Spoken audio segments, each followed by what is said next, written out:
I'm Aaron, and I've watched too much Star Trek. And I'm Clara, and I've watched none.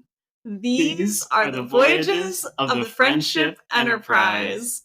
Its continuing mission to boldly go where I've never gone before. And we're here for our first episode-centered episode. Well said. Thank you. Where we watch The Man Trap and Charlie X. CX. Yes, Charlie XCX. Charlie XCX Brat Enterprise. Oh my god. We'll get to that episode. He is Brat, though. Yeah, just not in the way that. Yeah. Anyway. Not in the way that the pop culture refers to Brat these days. Yeah, my first 2 Star Trek episodes. Before we get into business, how do you feel? I feel happy. I feel great. I feel very net positive towards Star Trek. Wow. This is like a LinkedIn review of Star Trek. Yup. I feel very net positive about this. Yeah, I loved it. Charmed, entertained, delighted. I heard a rumor that you actually watched the 3rd episode, right? I did. Wow. Okay, but we won't talk about that yet. But I'm saying you do appear to be genuine. Yeah, so much so that I'm zooming ahead. Is it the primary colors? Is it the bright? It's definitely the primary colors. Much like a child or a baby, I am just drawn to the colors on my screen.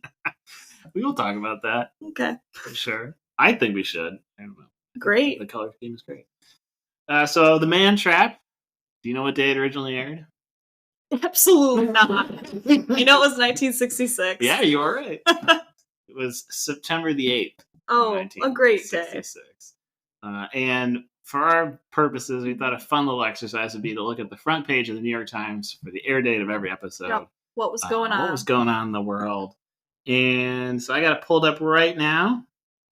Got a couple interesting things on here. I mean, they're not really that interesting. What was happening? Banal shit was happening. Apparently a ship caught fire in New York Harbor. So that was the big front line. Also, Franklin Roosevelt Jr. was going to try to run for governor, and he looks a lot like FDR, which is not a great thing. Drag his ass. Sorry. But generally the news is like a lot about like Red China. Sure. And the civil rights kind of era kicking off. Sure. And some little hints of Vietnam. We have a private who got a 3-year jail term for his refusal to go to Vietnam. Okay. Anything about Star Trek? 0 things. Great. So, made quite a splash. Well, I did look up the critical reception of the first episode, and it says that most critics were baffled. Baffled. By what they saw. I can understand. Yeah. I mean, it didn't really look like anything else on TV at the time. A thing I learned was this wasn't actually supposed to be the first episode. Mm-hmm. I did do a little Googling of my own. I'm not watching this in a complete vacuum. This was not supposed to be the first episode. It was not. The first episode was supposed to be an episode called The Cage. It was rejected by NBC. Pilot, and then it was kind of subsumed into The Menagerie, Correct. Which is a 2-part episode that will be later in season 1. Correct. So, can't wait. Yes. Yeah. So actually, the 3rd episode you watched was the 2nd pilot. It was supposed to be the first episode. Oh, interesting. Okay. So, right. The studio thought that one would be too confusing for some reason. Sure. So they went with this one, which is interesting because I did want to talk a little about like how this episode introduced us to the characters a bit. Yeah, we can do that. At some point, we want to start there. I mean, it introduced me to the characters. It did. I think it works, even though it's not really like a traditional pilot, right? Though I have known these characters. I was going to say, how much? Okay. I have known these characters since by Futurama. name since before Futurama. Okay. And I know, right? Yeah. Leonard Nimoy is Spock. Dr. Spock. Right. Famous author of the Baby Book. Yes. Yes. Famously. I know that William Shatner is Captain Kirk and Sulu. Like, I know all, right? These are all names that have been floating around in my head. I just haven't seen them in action. Sure.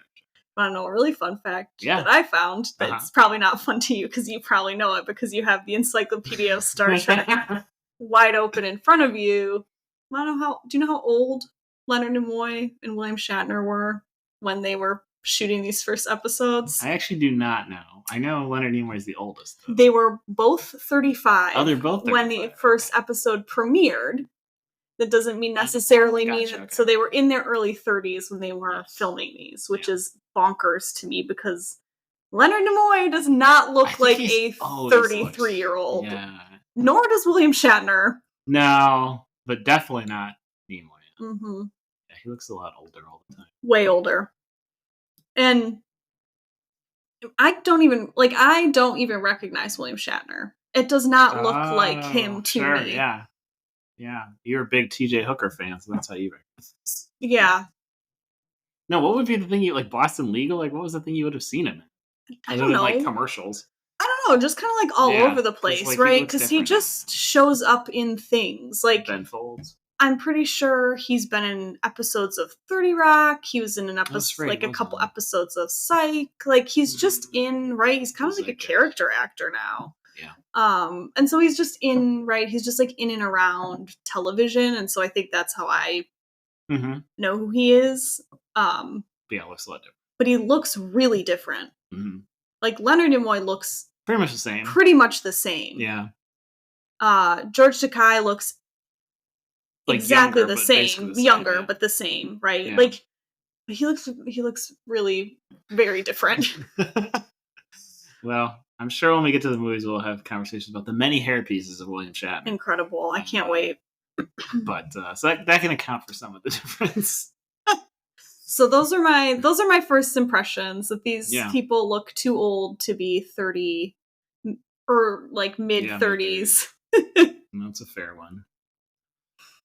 So you point out that they have the encyclopedia out. Yeah. Should we give a brief synopsis? Yeah, let's synopsis the Man Trap. Let's start with the Man Trap. We'll go in order here.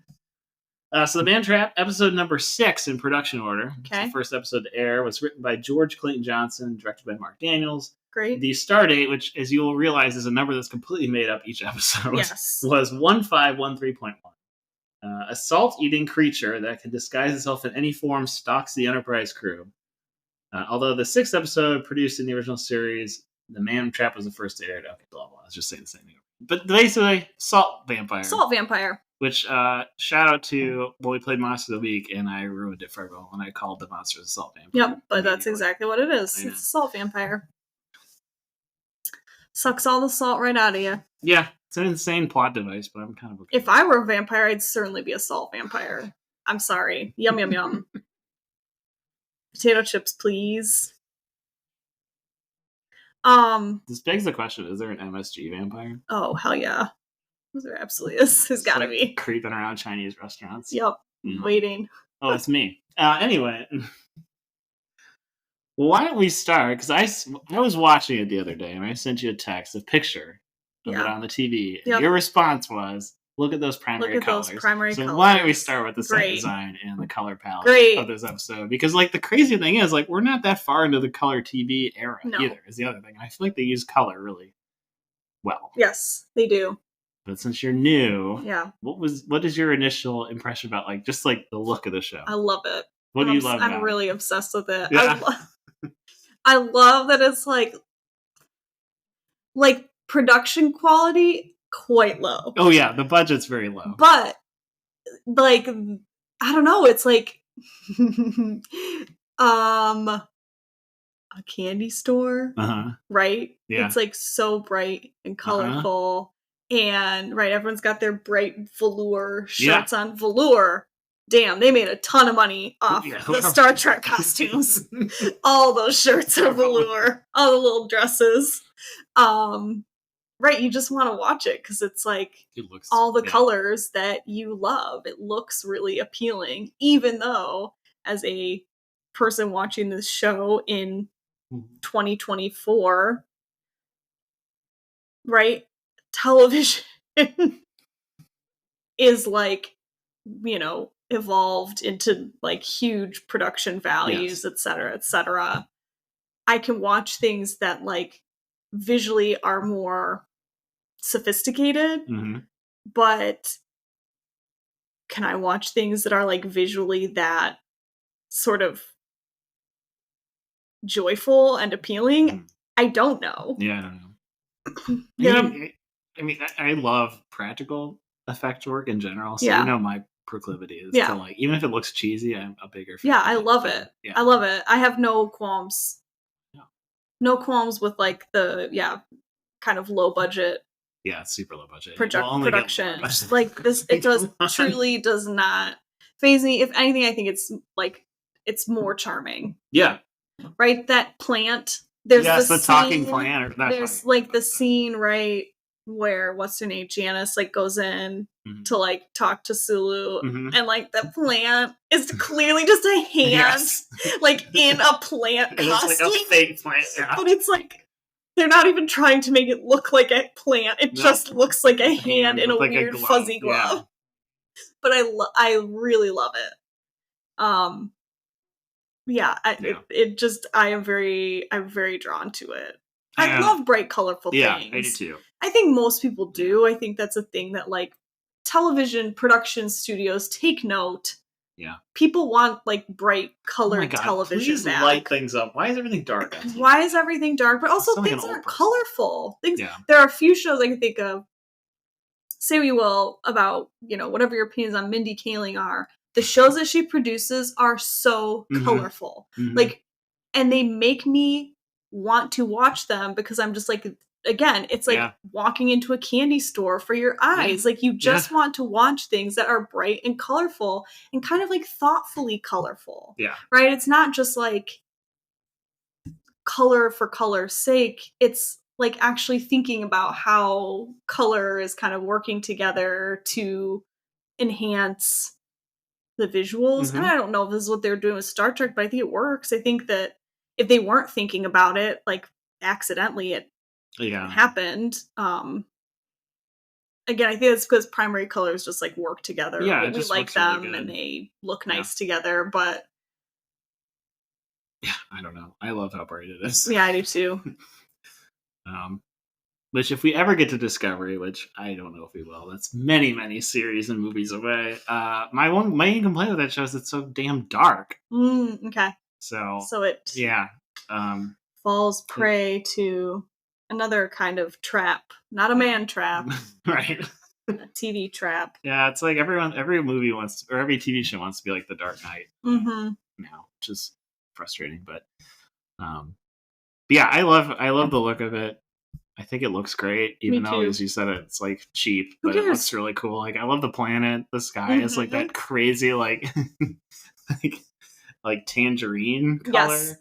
And the rocks that are just like clearly like styrofoam. Yes, they're definitely like, yeah, fantastic. No notes. Yeah, no notes. No notes. Right. Physically or like metaphorically, I have no notes. Yeah, I assume they, it's all about design, like the set design work, and the color use, like they knew what they were doing. Yeah, for sure.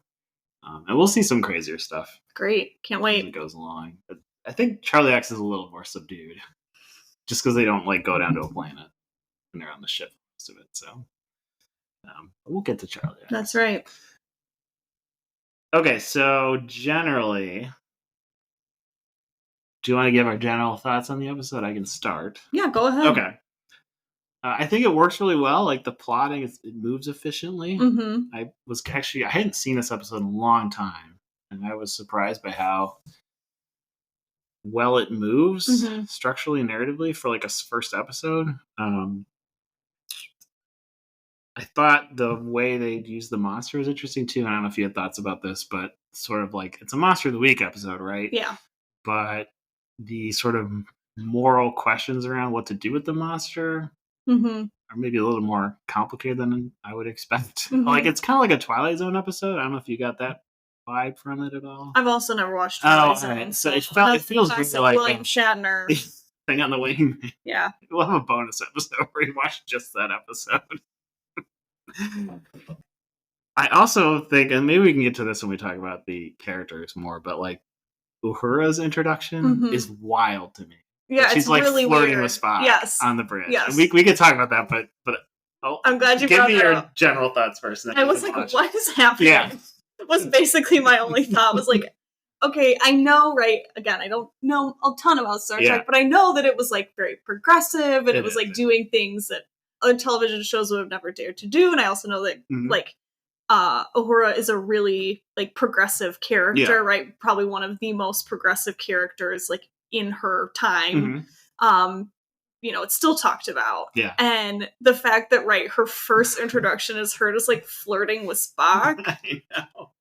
But I also think that it's, like, a perfect introduction to her character because it's, like, is she flirting with Spock, like, because she, like, is, like, into him? Or is she flirting with Spock because she's, like, sort of playful and she's, like, knows that, like, like, he's not gonna, like, react to it, and she's just trying to get a reaction, right? Because we see, I don't want to spoil too much the next episode, but right in the next episode, she has that kind of weird, like, interlude where she sings a little song, and it's also kind of flirty, and, like, Spock is sort of, like, he's reacting to it in sort of an interesting way where he's kind of, like, playing along almost.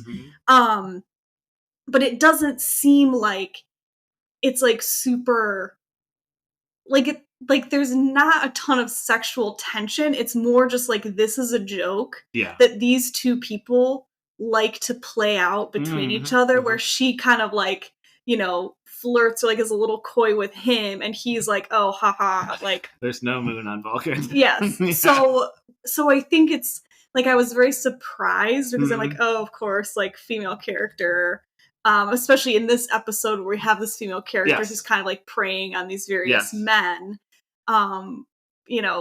Female character, her introduction is immediately she's flirting, but then I was like, I think it's more than just, like, the flirtation. I think it's establishing this repartee between her and Spock that I'm curious to see if that kind of continues. Obviously, I don't. Like, how that plays out, but I, like, because I think I like their dynamic. It's like, it's really funny. To me, it is good. So yeah. Anyway. No, it's a good way. I think it's partly to introduce Spock too, right? Like, how else do you explain that he's this emotionless person? Well, not emotionless, but, like, suppresses his emotions. Yes, and, like, doesn't react with his emotions. Right. So it's a way to introduce that he is this different kind of person. But yeah, I think it's an interesting moment for her too, her character. Like, we get a lot more than I remembered from her in this first episode. Really, the first two, as you said. Sulu's a botanist, which is crazy. That changes. I was gonna say, okay. I guess he's the botanist. It's very weird. He's just, like, hanging out and eating his lunch in the botany lab. Right. So that does change, and we're still missing a couple key. Yes. As I'm sure you are. Both Scotty and Chekhov. In this episode. Yeah. Chekhov doesn't arrive Chekhov for a while. Has not appeared yet. So yeah, he does not arrive for quite some time, actually. So, but as you said, like, the cast is super diverse. Like, compared to what else was on TV, it must have been surprising to see so many different, like, kinds of people. On the show, which is very cool.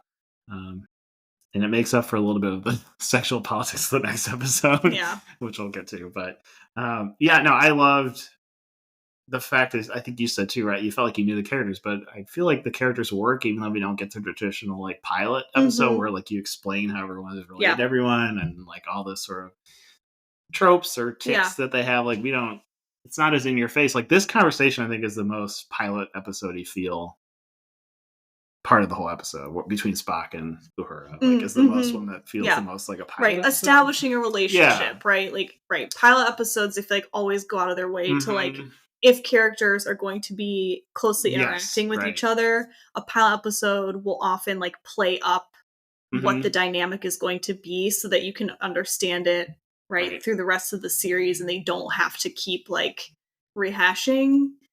Because other than that, you're really just dropped in. Yeah, you're pretty much you're it's captain's log, stardate, whatever. We're going down to the planet, and, like, that's like, okay, I'm here.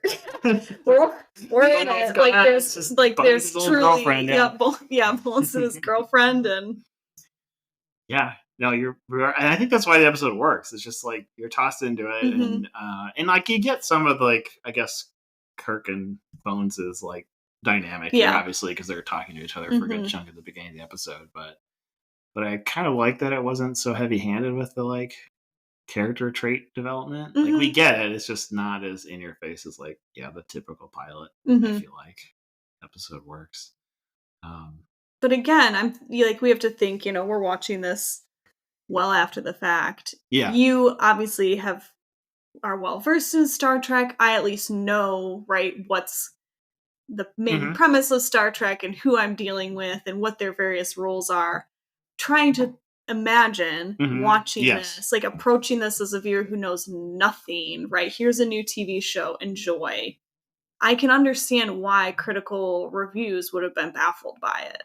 Not just because, right, this is like it's like content or like what's the word?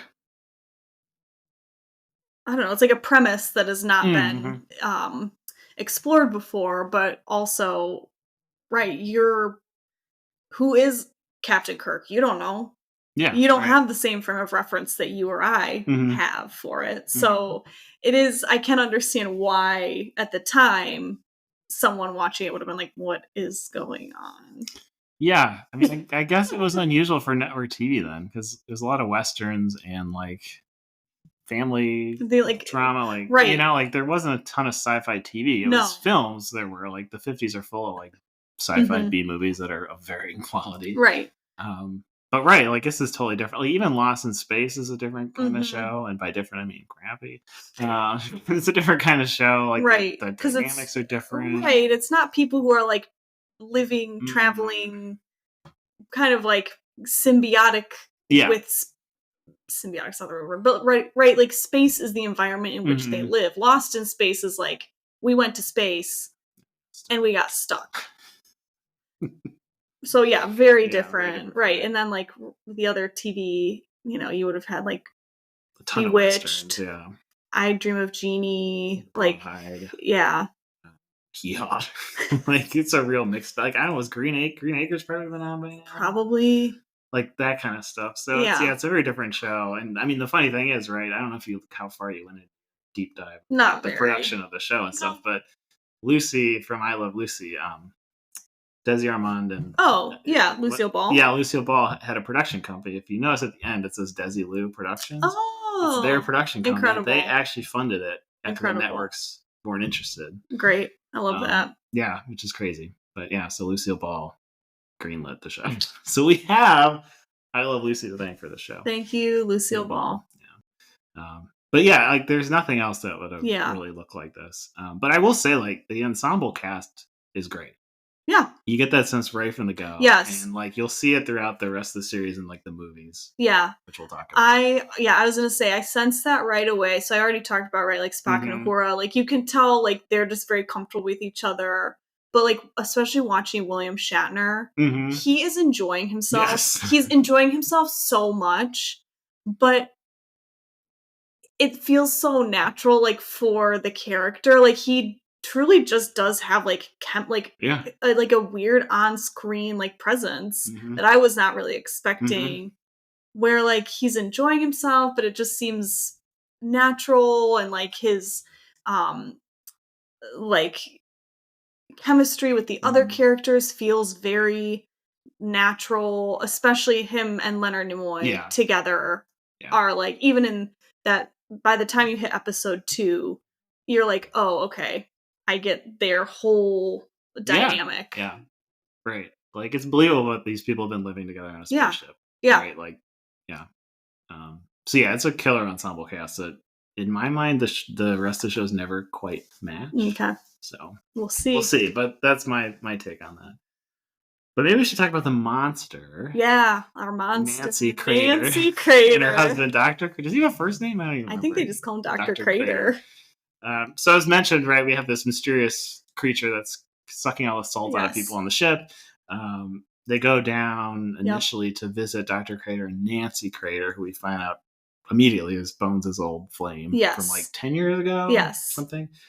They're doing like research. That's the other thing. Like the show is kind of like a Western in space. Like Gene Roddenberry specifically said it was like Wagon Train to the Stars kind of thing. And we have that here with like this guy who's like kind of practicing frontier science. Yes. Like on this planet. Like we're not clear what he's doing out there. No, it's just like vibes. No idea. Yeah. It's just vibes. He's just like wandering around. Like living in a cave. Yeah. It's like if Lewis and Clark was like alone. Yeah. And like just stayed out west. Yes. Like we're not sure what he's doing. We find out some of what he's been doing. Yes. But by the end of the episode. But initially it's he's there and like He's really cagey when they show up. He's like, we don't need a medic. We don't want need salt. Yeah. We need salt pills or salt tablets. Yes, it's so hot on this salt planet. so bad. It's so fucking hot on this planet. And it looks hot. Everybody's sweating. Oh my gosh. They would not let a man sweat on TV like that. No, it's gotta be the lighting, right? I think he's just sweaty. But they're all sweaty, William though. Shatner. William Shatner is the sweatiest. Dr. Crater is also Dr. Crater's pretty sweaty, but William Shatner is like immediately sweaty. I wasn't sure that was like by design though. Leonard Nimoy is wearing too much makeup, so you can't tell that he's sweaty. Pancaked. We need to talk about the makeup. It's driving me up a wall. This is one thing I actually really hate. I feel like they're trying to make him look like an alien. I do get that. Yeah. Right? They're trying to, I think, make it like, oh, his features are just a little different than like human. Yeah. So we're gonna give him a lot of foundation. The makeup does change as the show goes because it's pretty bad. Yeah, I think they're just trying to make him super pale, right? I don't know, because he's got eyeshadow. Greenish. Yeah, well, the eyeshadow stays. He looks a little greenish. I think that's what they're going. Especially I think we'll talk about the third episode, but by the third episode, and in Charlie, he looks really greenish. Yeah. But anyway, sorry, but they're so sweaty. They're really sweaty. They're on this hot planet. There's sand everywhere. Yep. But he's really cagey about it, and then of course we realize there's something out there. Something's sucking going. All the salt yes, and something weird. We know. Yes. There's something weird with Nancy right away because Bones sees her and she's like this beautiful young woman. And then Kirk sees her, and she's got all this gray hair. Yeah. Same woman, but like gray, a little older. And then the guy that they're with sees this like blonde bombshell and is like, "Oh, you look just like a prostitute that I met." Like in passing, they're just like, "Oh, she looks just like a woman from the Pleasure Planet." And Kirk's like, "Shh." Yeah, and I was like, "Come on, man, bro, be cool around." Go stand outside. So then she goes outside and he sees her as this like, blonde hottie, follows her off. Hey, sailor. Yes, basically. Follows her off into the rocks, and then he dies. The thing about this episode, I just want to say before we get further along, it's related to this though, but I love the editing, the cuts, like in this sequence, right, where we see three different women. Yes. And the way it's like framed, so like, right, Bones is looking at her, we see young. And then we switch to like a close up on Kirk's face, and then we switch back to her, and she looks old. And then, right, so it does this cool like so it's like thing. Where you know who, where you know who is seeing her what way, because we cut to that person's face before cutting back to her. Yeah, interestingly, we never know, I guess, what Dr. Crater sees. He explains, but we never know what she looks like to him. That's what I mean. Yeah. Okay. Yeah. We never actually. I assume it's just Nancy, but. His Nancy, Nancy, right? His version of Nancy. Older than Bones' version. We don't know. She looks like his wife, right? Like that died, and we don't know what that person looks like. But he must also know. I mean, he obviously also knows that she's a shapeshifter because he has. Yeah, he knows what she is. He has no issue when she like appears as Bones' Nancy. He's like, oh, okay, right? Like he's not fazed when she looks any other way. Right. And he's the only one who's able to tell that she is like changing, or who she is like when she's changed, right? Yeah, I guess that's what I'm not totally clear on, is like how much of Bones' vision of her is just like, as he says later, this like romanticized vision versus what he actually sees versus what other people, like, I guess I'm trying to figure out how the Salt Vampire projects once the image to, like, can it do it? I don't think so. I think you see what everyone else is seeing. Okay. But it's standing in front of all four of them, right? Yeah. And they don't see the bombshell, but one guy does. And Kirk sees older, and Bones sees younger, and then Dr. Crater presumably sees whatever version of it. Yeah, but then it's implied later that like other people are seeing the same. Right. When she gets to the ship, it's very clear it's the same. So version. She must. There's something going on. Some kind of control. Ability to, because and then Bones stops seeing her as a young woman once he like accepts that she's older. Yeah. I don't know. I love how the episode uses editing to do this, but and generally the camera movement is very cool for a TV show, which we can talk about maybe in the next episode. Okay. Sorry, I don't know. I'm just very excited watching this because these are not the things that I'm tracking on, so you just go right ahead, my man. Well, I don't know. I'm contrasting with like other old TV shows. Like usually it's very stagey and static. Like the camera sits somewhere, and the action happens in front of it. Whereas there's a lot of like camera movement. Yes, it's not a walk and talk, but it's like a precursor to walk and talk. Like it's very clearly using like a right. It's not filmed. I mean, it is filmed on a sound stage, but like inside of the Enterprise is like less sound stagey than watching something like my frame of reference for like television around this time would be Bewitched, and I Dream of Jeannie, which I used to watch on WGHN. Yeah, and that's just like a camera's put down in front of the set, basically, and like you'll have close-ups, but like you don't have the camera. You have your like four cameras, getting your different angles, but you know that the camera's not moving with the Whereas here, like, and I think it's in the next episode too. There's a lot of like movement and like zooms in. So you have a lot of like surprisingly dynamic. It's shot in the close-up. It's surprisingly. Which I think is why the makeup is so distracting. I think so. Yeah, but I think it makes like the interior of the ship more interesting. It's like, I don't know, comparing it to like the old Doctor Who episodes too. Well, that's so stagey. Yeah. So like there's literally a camera and people are like walking in front of it. And this like keeps your interest. So the Buffalo Exchange. So this is like, you remember the conversation they have about the Buffalo, right? So this is when they figure out that there's something not right with Nancy, or that Nancy isn't what she seems. So Kirk and Spock go down to the planet. Because they're trying to find Nancy. She's like wandered off, they think. She's on the ship. But she's on the ship disguised as this other crewman. Yes, but they're scanning for her. Right, and they're only seeing Dr. Craig like walking around in circles, which is kind of funny. Incredible. Like they're just like... What is this Kirk is like eating his lunch, and Spock's like looking at the scanner. He's like, he's just walking around in this like 100-yard radius. So they go down. They have to like scare him by shooting at him. They stun him. And then they have this conversation about basically what Nancy is, right? And this is where we understand why Dr. Crater is like kind of protective of her, even though she's a salt vampire. He says that she's like the buffalo, right? So he compares it to this image of like the plains full of buffalo. So at one point there was a planet full of salt vampires. Right. Where did they get their salt? Who knows? Presumably from like Marie Callender's boxed meals. Sure. Just full salt. All that sodium. I don't know where they got it from. They don't go into. They don't explain that. But so he reveals that Nancy, his wife, died at some point. Yes. And this salt vampire has replaced her in his life, which we could unpack a little.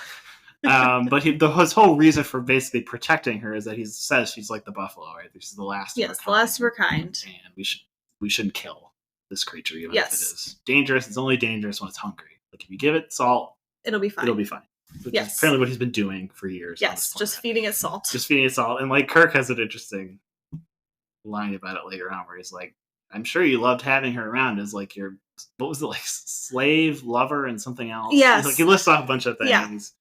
And it is a little odd that apparently, like, I guess the suggestion is that they're both lonely, though, right? Isn't that? I think they both get things from each other that they need. It's a very weird relationship. Yeah, she gets the salt from him because she can't find it herself. Yeah, I guess. Or there's like not much on the planet. It's very confusing. Like, I don't know why she needs him.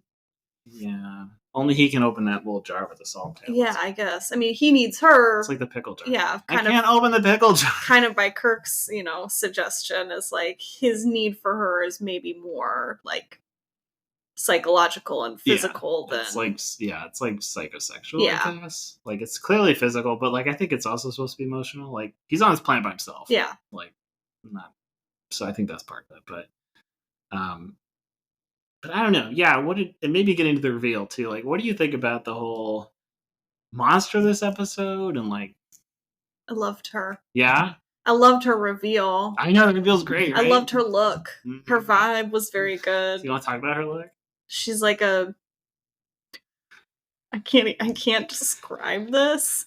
Well, she's like wearing like a burlap sack. That's kind of furry.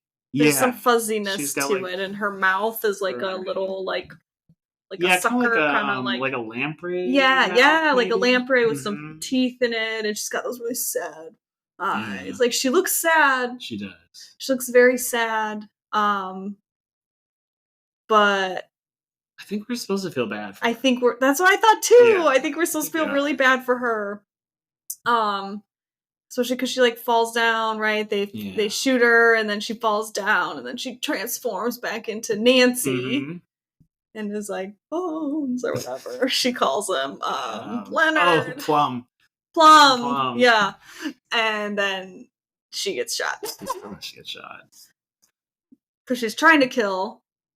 She's trying to basically kill anybody to get Salt. Yes, but at that point she's trying to kill Kirk. Because she can't, we find out she can't go after Spock because his blood's different. Yes. Because he's not human. Yes. So she can't get anything from him. So she just smacks him. Yep. It's really good. It's really good. But yes, she's going after Kirk, and then Bones is the one who has to end up killing her. He sees her, right, for what she is. Yes. Finally. But then she transforms, and then Plums, Bones, Leonard, whatever you want to call him, and then he shoots her. But yeah, I think you are supposed to feel really sad for her. Yeah. I mean, I do, yeah. Because there's, at one point Dr. Crater says something to the effect of, she's harmless if you just give her the pills. And this is when she's disguised as Bones in that meeting. Yes. She's like, she's just hungry. She's just hungry. So yeah, I think the suggestion is that she's not malicious necessarily. Yes. It's just But then the complicated thing is, right, they suggest she's not malicious. They say if you give her, her salt, she's fine. But there's, a few complicated, confusing things. First of all, why doesn't she just find the salt on the I don't ship, know. right? Well, she does, eyeball the salt that Ensign Rand brings to Sulu. Right, why doesn't she... So why doesn't she, find the salt, right? So, yes, okay, we are supposed to, I think, feel a little bad for her. But it's also more complicated than that because she's not totally sympathetic because she has killed a lot of people on the ship, and she's clearly some sort of semi-intelligent. Yeah. I think the implication is right at the point of hunger, she's acting more on instinct, so it's more of an animal drive than right. So even if she is logical, that animal part of her is just trying to feed herself. But why doesn't she just find the salt tablets that they were supposed to bring them, or why don't they just give her salt tablets? So there's two things, right? It's killing her probably was the worst solution because there are two pretty easy solutions: send her back down to the planet with a lot of salt, or just put her in a room and fries with a lot of salt. Right, because they say they're putting salt licks out. Yeah. Seriously, they're putting salt licks out to try to attract her to them, which isn't working. So I guess part of my way of answering that confusion is that basically she's a prisoner throughout this whole thing, right? Even before they arrive there, she's tethered to the doctor for the salt. So maybe that's why, rather than looking for the salt, she reacts the way she does. Well, right, as you said, it's animal. A return to right. It's more animal, and maybe their conversation about the buffalo, right? Talking about her in the comparing her to an animal that's going extinct, as opposed to I don't know what other comparison they would use, right? But it's it kind of pushes her into more of the animal. Yeah. As opposed to the intelligent, logical, human brain. And then also the way she looks when she's not impersonating human is much more animalistic than humans are animals, but you know what I mean, right? She looks much more like a furry creature than a human person. Even though obviously she's bipedal and it was by design because there was some discussion apparently about making her look like just a person, but just body painting, right, or something. And they decide no, they wanted to actually look totally different. So they make her and so then she does feel more sympathetic, more like a hunted creature, and not this kind of evil. And the title is also makes it confusing, right? Because it's called The Man Trap. Yeah. But it's not first of all, she's not always trying to entrap men. And second of all, that's not like her primary objective. Like, she just wants salt. Which I can understand. Is there like a McDonald's or something? Someone's gotta give this gal a French fry. I do get the salt. Okay. So how would you rate this episode? And our rating system will not make sense to you for a few episodes. I was gonna say, but how many triples out of 10 would you? How many triples are in a 10? Triples. How many triples are in a 10? No, how many? 1, 2 to 10 triples on the scale of triples. Oh. 10 being the highest, aka 10 very good. 1 triple being the lowest. I don't know. You haven't seen enough? I haven't seen enough. Okay. So just take a guess. 7. 7 triples. 7 triples. I think I would also give it a 7. Okay. Yeah. 7 triples out of 10. I like it a lot. I like the episode a lot. So, yeah. Okay. All right. It's unanimous for the Man Trap. 7 triples out of 10. 7 triples out of 10. We recommend you watch it. Yep. And always make sure it'll you hook have your salt. Always have salt. Yeah, always have whether salt. For yourself or to give to your sweetheart.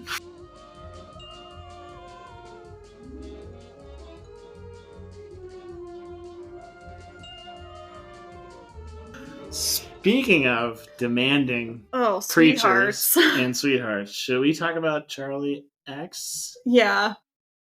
All right. September 15th, 1966.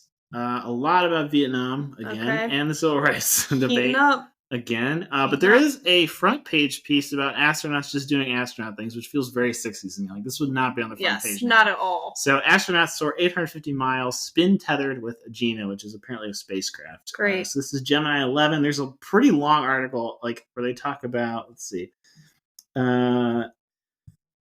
Cape Kennedy. They took altitude record of 850 miles, took photographs of stars through an open hatch, and spun in tandem. Oh, fun. With a companion vehicle at the end of a 100-foot tether. In the spinning maneuver, the centrifugal force created a trace of artificial gravity in their otherwise weightless environment. Like, this is on the front page of the Times. Yep, great. A camera release from the spacecraft, or in the spacecraft cockpit, began to drift in the direction. So, like, there's all this discussion about low G and, like, how much fuel they use, their altitude. They get to see India and Borneo at the same time. Wonderful. Wonderful. This feels very like space race to me. Like, this would would never. There would. I don't even know when someone goes into space anymore. No, and like the Voyager probes are still out there doing shit, and like that's occasionally like in the back of the newspaper. Not gonna get that coverage now. Nope. Some fun stuff about Rhodesia, a really fucked up and bad place. Really bad, yeah. So that's going on right now, which I think, a Klan leader is convicted of contempt in Congress. Wow, okay. Yeah, so there's a lot of more exciting, rights. I think, than a week before. Mm-hmm. It sounds like there might be a piece on... Oh, no, it's not busing. It's just they're changing school buildings. But there's a lot about, like, race in particular in here. So... all of this is relevant, as you were saying, to Uhura and just the general tenor of the show. We mentioned like how diverse it appears. Very. Yeah. So. Yeah, that's all the news that was fit to print on September 15th, 1966. 66. All right, let's see. Where is Charlie X? Okay, Charlie X, original series, episode number 8 in production order, but aired second. It's by DC Fontana, who will become a familiar name throughout the original series and the Next Generation. Can't wait. She wrote a number of episodes. Some of my favorites, actually, and then some stinkers. So it's a little bit of a mixed bag, but in general, we love it. Where does this one fall, Aaron? I think I don't hate this episode. It's not my favorite, but I don't hate it. Okay. The story's by Gene Roddenberry, which might explain some of the sexual politics, which we can talk about, but we might save a discussion of old Gene for a little further. Okay. Stardate 1533.6 for if you're keeping track at home. An adolescent human boy raised among aliens who have given him supernatural powers finds it impossible to return to normal human society. Yep. That's putting it lightly. Yeah, Charlie X, Charlie young man. Nightmare. Yeah, Charlie piece of shit. Actually, I don't know. I feel kind of bad for Charlie by the end. We can talk about that. They really like to do this. They take these characters and they're bad, and then right at the very end, they're like, they're not as bad as you think. When you know the whole story. I don't like Charlie. I don't like him, but I actually think the actor is pretty good for a child actor. So annoying. Yes, yeah. Charlie is not a child actor. I mean, he's like Charlie's got to be 27 at least. You think he's that old? I don't know. He didn't look 17. Yeah, he could be very young. I don't know. I think he plays the part well enough. Yeah, I guess he's fine. I hate. I mean, you're supposed to not like him. Yeah, he sucks. Yeah. So yeah, I have some thoughts, but maybe we can just start with general impressions. Yeah, Charlie. I mean, we can give a little more. The synopsis is so brief. It's really brief, yeah, which is fine. Charlie is like picked up on this planet. The Antares. Yeah. Something. Some other ship, like a research vessel that's like affiliated with the Enterprise, finds him, brings him back, and he like doesn't understand how humans interact with each other. He doesn't know how to smile. He sees two guys slap each other on the ass and thinks that that's like an appropriate thing to do. It has to be like, scolded and told you can't just touch people on the butt, which is incredible that this even happens in the first place. When this ass slap happened initially between these two guys, like going to the gym or whatever, I was watching with my husband and I turned to him and I was like, did they just do like an NFL ass tap? And they did. And it was a plot device. It wasn't just casual. There's a reason why the first gay fan fiction came out of the Star Trek. Yeah, it's not surprising. That right now. There's plenty of little things to be drawn. Anyway, and so Charlie just has all these bumbles, but he's like a child. He's 17, but it's like, don't make me mad, or I'll send you back where you belong. He just spends a lot of time kind of throwing tantrums and I mean, I do love when they first drop him off how happy the other crew is to get rid of him. Yeah, because he sucks. I know, they're so obviously happy to get rid of him. I liked the episode, but I hated Charlie. Yeah, the character, you're not supposed to like him. Yeah, he's annoying. Just imagine a hormonal teen with god powers and Yeah, a hormonal teen with god powers, but who also emotionally reacts to things like a 3-year-old. Which makes sense given, I guess, what we learn about him. Yes. Right? Right. He's had no emotional development. Right. But there is a classic story about this, right? And I'm blanking on what it is. About a kid raised in the wild and sure.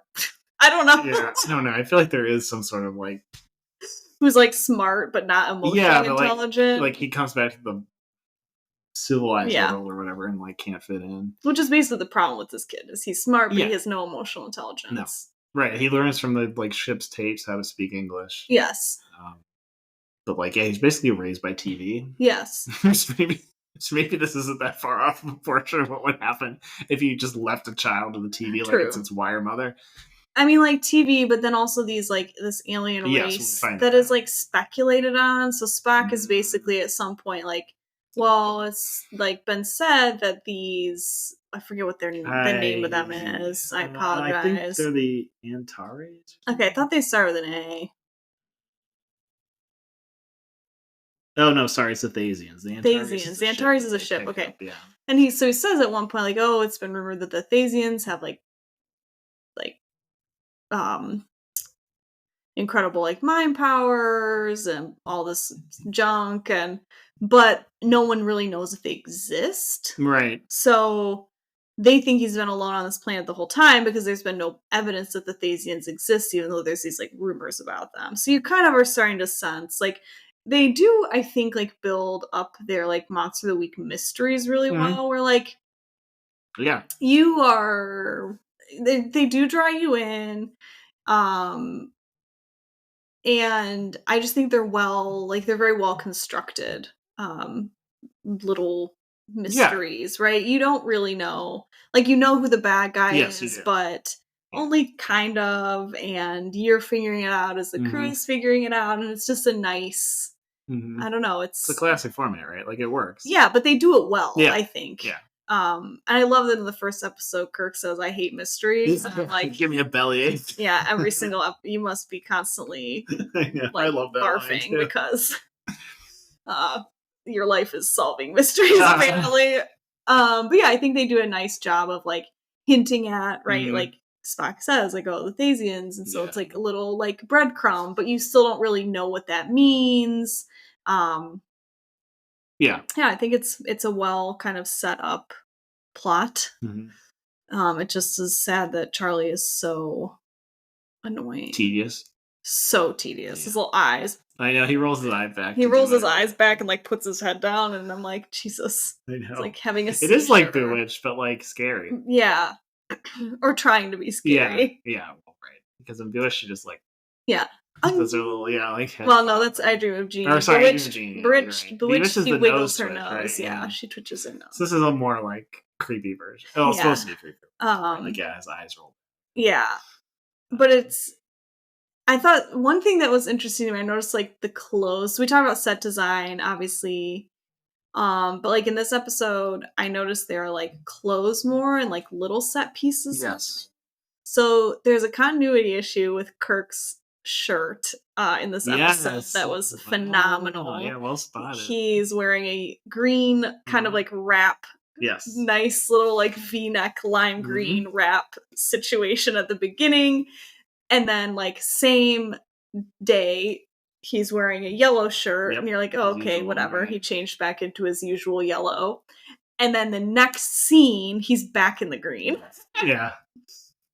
So that, and like, I was very interested in on the walls of the Enterprise are these kind of like pipe features. But they're just like, they just like poke out a little, and a lot of them are framed, and they look a lot like Dada art, right? They look, and like, and so I was sort of thinking like the whole, and I'm like the primary colors, right? It feels very like Bauhaus, right? So it is, right? It's like totally being influenced by sort of these like art movements of the time, I think. Very obviously, especially these like pipe, right? They don't go anywhere. They're literally just sticking out. A lot of them are like painted, framed in other colors. They really just do look like art pieces, as opposed to yellow and blue, right? Yeah, as opposed to set design. And then like I was obsessed with when they're kind of in the lounge, all like playing cards, or whatever. They're drinking out of those incredible glasses, right? It's so very, to us, 60s, it is, but it's also, like, so cool, right? Yes, it looks cool. It looks really cool. Everything looks really cool. Yeah, I really enjoyed, like, the way kind of Charlie's costume changed, right? So, like, he's in a very sort of just, like, brown, plain, really basic clothes, presumably the clothes he was either found in or like that they gave him on the Antares. And then as he kind of evolves, right, because you see him sort of grow in power and like he learns to like want more and to learn and to use his powers to get more in a way that like he doesn't really at the very beginning. Right.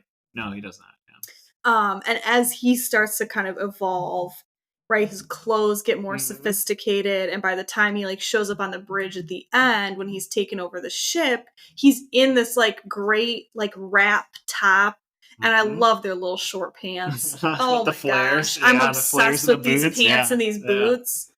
It's a great look. Yeah, it's so good. Yeah, and his outfit mimics that green. Yes, the green that Kirk was wearing. And he's like obsessed with Kirk this whole time. He's obsessed with Kirk. He takes over the ship. Like he wants to be. He's the only one to listen to. Yes, yeah. So he's trying to emulate. Right, it's super Freudian and Lacanian. Like this whole thing is like all about like child psychology, right? Because as you mentioned, when he first goes on the ship, he doesn't really want things, but he's super curious, right? He wants to meet everybody. He wants to see everything. Yes, he's like, oh, you smile like. Am I smiling right? Like he wants to learn to interact and be liked. And then he doesn't care about being liked. Then he just wants to be in charge. He wants people, he wants things, and he wants to have control.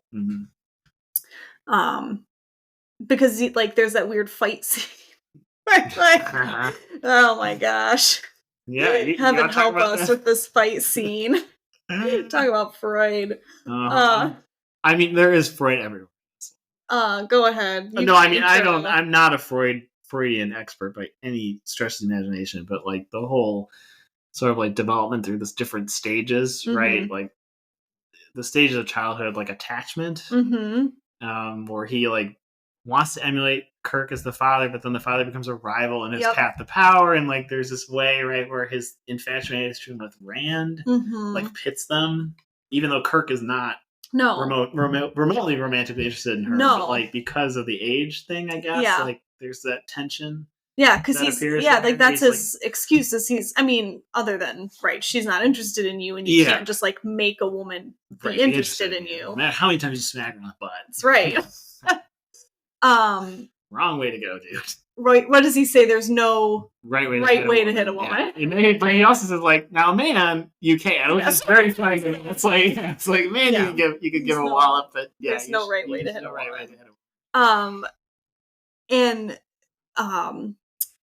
what was I gonna say? Right, but his his main reasoning, other than she's not interested in you, is like the age, right? She's far too old for you. And that's kind of, he leaves it at that, right? Yeah, it's not like I'm interested, so back off. It's just like she's too old and she doesn't like you, right? But like he doesn't like reads, that. He reads it as he wants him blocking his access to. Yeah, he's cock blocked. Yeah, but I mean, it is like the father thing, right? In the Freudian dynamic, it's like the father prevents you from realizing your sexual ambitions, right? And then once he gets rid of Ensign Rand. Then it becomes the ship. Right. Yes. It's like he turns his, because that's what Kirk actually has power over. And so then he's like, oh, it wasn't really her. I have bigger ambitions. And so then he takes over the Enterprise. And like Kirk's strongest attachment is to the ship. Yes. Rather than to a woman. So like there's an interesting dynamic there too. Because even in the is it this episode where Sulu's like, why do we call things... Oh, no, it's the first episode where he's in the botany, and he says, like, why do we call things inanimate objects by, like, nouns? Remember, he says, like, why do we call the ship her? Yeah, like, in this episode, we have, as you're saying, like, this very clear... Right. Like, rather than fighting over a woman, at the end, they're fighting over a ship. So, yeah, I think there is something, very, like, Freudian in terms of like childhood psychology. Like, it feels very we see his ego develop, right? Exactly, and he has no super ego. Yeah, there's no super ego. Until kind of the end when he's like, don't make me go back to the Thasians, like then you can't even touch them. Right. Yeah. Then you sort of see like maybe a little makes sense. But then you're like, okay, well, you're just a horny teen. Get out of here. Yeah. I mean, you feel a little bit bad. I felt a little bit bad at the end for him. Because like he's going to this society where he's never gonna like be able to interact with these people, right? Like they cursed him with this power to keep him alive, which is what we learn about. Yes. Is that he crashes, he's the only survivor, so the Thasians give him their powers. Which are basically godlike. Yeah. So he can survive. Because they're like, we don't really want to take care of this weird little creature. Yes. So we'll just put the ability to take care of itself, I guess. Great. And then they come back and collect it when the galactic nanny cam goes off or something. Essentially. Yeah, the end is like quite literally Deus Ex. Yeah. But it's fine. Like, I don't know how we'll see that this episode. I don't either. Because like you find out, I mean, we kind of glossed over this. They initially are going to bring him to like the nearest human space colony. And then they're like, we can't do that because look what he's doing to us. Like, we can't unleash this child on other humans. But then, he doesn't want to go back to where he came from because he can't even touch them. I don't actually feel bad for him because he annoyed me so much, but the actor is very convincing. Yeah, exactly. Like, so that is good. Right. Yeah. He does a really good job of portraying that emotion to the point where I'm almost like, oh, I do feel bad, but I don't really, because he sucked and was trying to like sexually force himself on a woman. Yeah, that part's not good. Yeah. It's icky for sure. So get out of here. Go back to your I don't know, horny, lonely existence. I'm not into him. Even if the actor is I think convincing. The end scene, like, he plays it well. Like, the distress is palpable. Yes, very. Yeah. Like I said, I'm not like heartless, but I also was so annoyed at that point. I think it would have played better if he'd been younger, and if they had removed the like they toned down the sexual angle a bit. Like if they had just made him like a literal toddler or like a little older, right? A little older, maybe like a 12-year-old. Old enough to be like, old enough to know better, right? But not old enough, right, to be like sexually, super sexually interested. Because they wouldn't be interested, right? Like, or they would be vaguely, right? They wouldn't really understand. Like the fixation would be the same, I guess.